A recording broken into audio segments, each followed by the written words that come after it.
জানাবো metal presence কৃষি সংবাদ সুজলা সুফলা।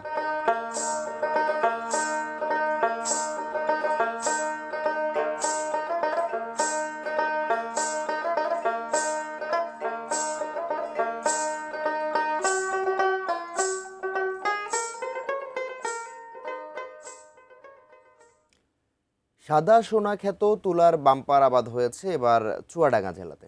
চলতি মৌসুমে 4,600 হেক্টর জমিতে তুলা চাষ করছেন কৃষকরা।